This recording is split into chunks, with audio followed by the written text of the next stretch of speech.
Our guest is Bridget McNulty, and she is joining us from South Africa.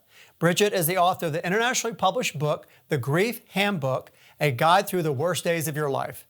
She's also co-founder of Sweet Life, South Africa's largest online diabetes community.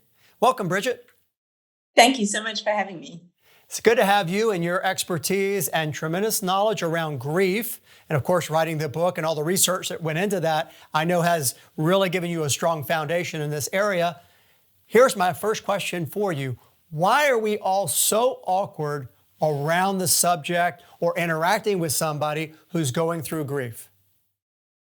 It's an amazing question. I wish there was an easy answer. And it's so funny because, so I'm South African, as you said, and I thought that it was just South Africans who are awkward around grief. But then the book was published in the UK, and I've had feedback from people in the UK saying, British people are so awkward around grief. And it's published in the States, and I've had people from the States saying, Americans are so awkward around grief.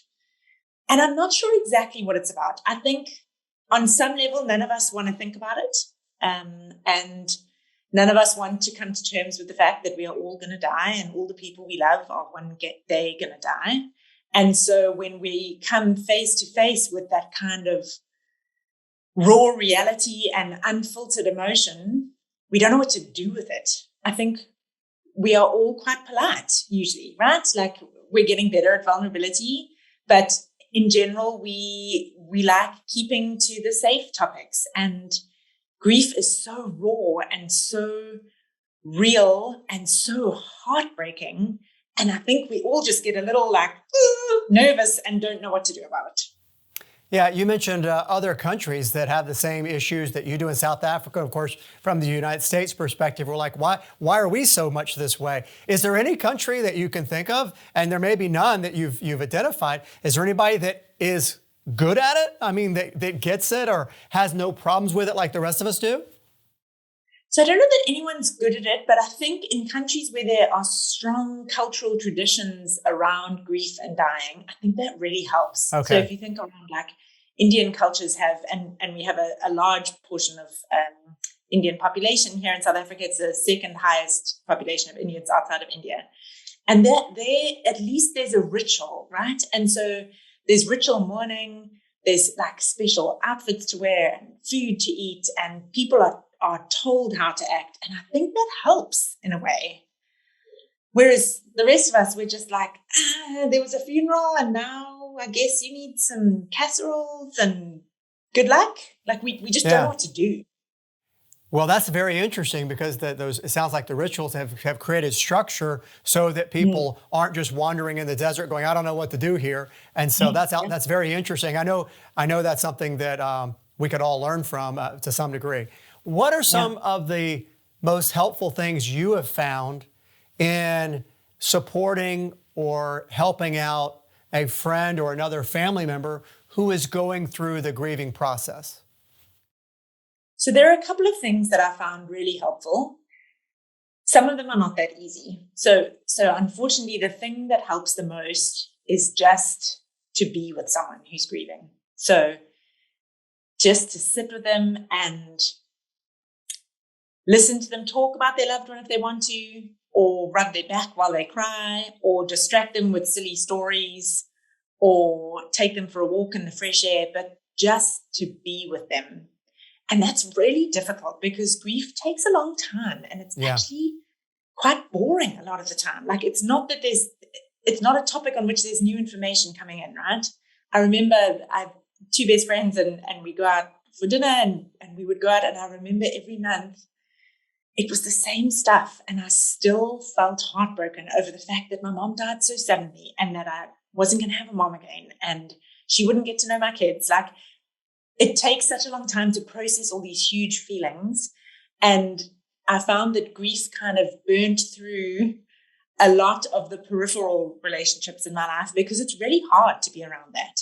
So I think that's the main thing is just be there, and be there in a gentle, unassuming way. One of the things I loved is that I had some friends who would send a message and just say, I'm just thinking about you. No need to reply. Just checking in and sending you love. And those words, no need to reply, were so beautiful because you don't want to have to be telling everyone how you're doing and doing a status update. You just are trying to get through the day when you're grieving. Makes sense. Well, you struck a great point, Bridget, about the fact that it's boring. And I think and I love that you said that, because most people would probably not dare say that. And I'm so glad you did, because no, I think it's great. And here's why. Most of the time when somebody is sharing something and somebody's being the audience, the recipient, and allowing that person to talk about whatever's going on that's got them upset, there's a novelty and an entertainment value, call it what it is, that the person who is listening is receiving. And so it allows them to be more engaged. But it's like you said, it's the same story. And so that takes a great deal of understanding and stamina and patience on the part of the listener. And I think that's one of the things that makes the grieving conversation and helping support that friend so much different. Is there anything that the support person, the listener, shouldn't say? So there was one thing that really got me, and I had said it so many times, and it is said out of such love. But a lot of people said to me, let me know if there's anything I can do to help. And it sounds like such a lovely thing to say, except that when you're grieving, especially in the early days of grief, getting up is an effort. Deciding what to wear is an effort. Making yourself eat is an effort. And so to have to think about, okay, what do I need? Yeah. What would help me? Here is something that would help me. And then reach out and ask the person to do it is just like 7 steps too many. Yeah, so don't give me homework.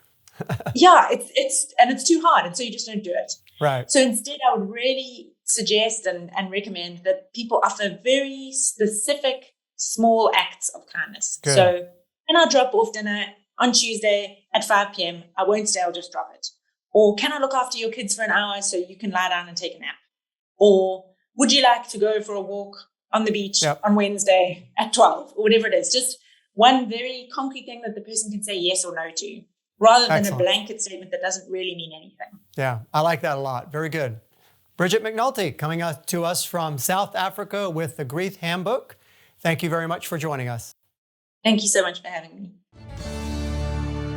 If you would like more information about the topics and our guests featured in this series, please visit our website at PlanStrongerTV.com. Also, if you have a question you would like David to answer, please send it to questions@PlanStrongerTV.com.